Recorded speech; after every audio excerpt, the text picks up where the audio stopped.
दिन में लगातार चौथी बार आज डीजल और पेट्रोल के दाम बढ़े हैं, इस पर क्या कहेंगे आप? देखिए, पूरे दुनिया के सामने चुनौती है। जिस प्रकार से ईरान और अमेरिका के बीच में युद्ध चल रहा है और उसके हालात अभी भी क्लियर नहीं है, तो इसका असर पूरी दुनिया पे है।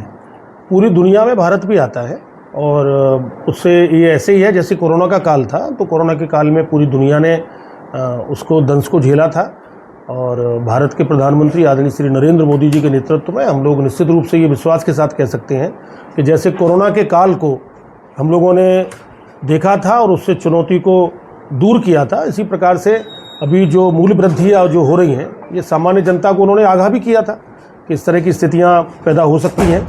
तो हम सभी भारतवासियों का ये दायित्व बनता है कि जो आदरणीय मोदी जी ने कहा कि भाई हम कम से कम उपयोग, आवश्यकता पड़ने पर ही डीजल, पेट्रोल का और तेल का करें।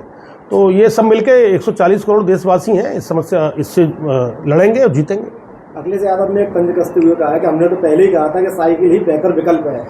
देखिए, अखिलेश यादव जी, मुझे लगता है कि अभी मुख्यमंत्री रहने के बावजूद भी एक परिपक्वता की बात जो आनी चाहिए उनके अंदर आज तक नहीं आ पाई। ये बड़ा दुर्भाग्य है कि जो व्यक्ति मुख्यमंत्री भी रहे हैं, मेंबर पार्लियामेंट भी आज वर्तमान में है।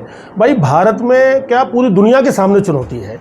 अब साइकिल से ठीक है, साइकिल से एक थोड़ी सी सीमा, थोड़ी सी दूरी तय की जा सकती है, लेकिन भारत को विकसित बनना है तो वो साइकिल से तो विकसित नहीं बन सकते।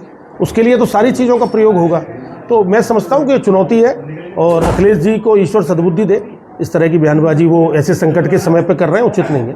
भीषण गर्मी में बिजली व्यवस्था चरमरा गई है। लखनऊ और कानपुर में कई जगह प्रदर्शन भी हुए हैं।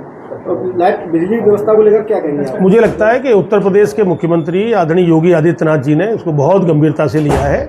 पिछले दिनों उन्होंने बैठक भी की थी और उत्तर प्रदेश की बिजली व्यवस्था अच्छी रहेगी। कुछ कमियां आई होंगी, किसी कारण से आई होंगी, वो दूर होंगी और आने वाले समय में बिजली के क्षेत्र में हमारे प्रदेश के उपभोक्ताओं को और देश भर के हमारी जनता को उससे समस्या से निराकरण करने का काम हमारी केंद्र की प्रदेश की सरकार करेगी। आगामी बकरीद का त्यौहार है और सरकार कह रही है कि कई जगह नमाज़ भी पढ़ी जाएंगी रोडों पर और सार्वजनिक जगह पर कुर्बानी ना करें। देखिए, मैं तो यही कह सकता हूँ, वो तो क्योंकि एक धार्मिक उनका मुस्लिम वर्ग का बकरीद और उनकी जो बलि देते हैं वो चला आ रहा है, उनकी परंपराएं हैं। वैसे समय समय पर हमारे सनातन में तो जो परंपराएं थीं जिसमें कुछ सुधार करने की आवश्यकता थी, उनमें सुधार किया गया है। वैसे तो कोई बकरे की बलि देने की आवश्यकता नहीं है, लेकिन उनके अगर धर्म में है, ठीक है, आप मना रहे हैं, लेकिन सड़क पर थोड़ी काटोगे, सड़क पर थोड़ी नमाज करोगे। आप जाइए, आप अपना शिफ्टों में नमाज करिए, संख्या आपकी ज़्यादा है। मैं तो चांदनी चौक में इनके परिवारों में गया हूँ, मैंने वहाँ देखा शिफ्टों में सोते हो। जनसंख्या इतनी क्यों बढ़ा रखी है भाई आपने? मैंने तो कई घरों को देख रखा है कि उन घरों में शिफ्टों में सोने का काम करते हैं, 3-3 घंटे, 4-4 घंटे। तो शिफ्टों में जो सो सकते हो, एक घर में 30 आदमी, 40 आदमी, कैपेसिटी है 5 लोगों की, सो रहे हैं 50 आदमी, तो शिफ्टों में सोते हो, तो शिफ्टों में नमाज अदा करिए। किसने मना किया है? तो उत्तर प्रदेश के मुख्यमंत्री ने अच्छा निर्णय लिया है, योगी जी ने, मैं उनकी प्रशंसा करता हूँ।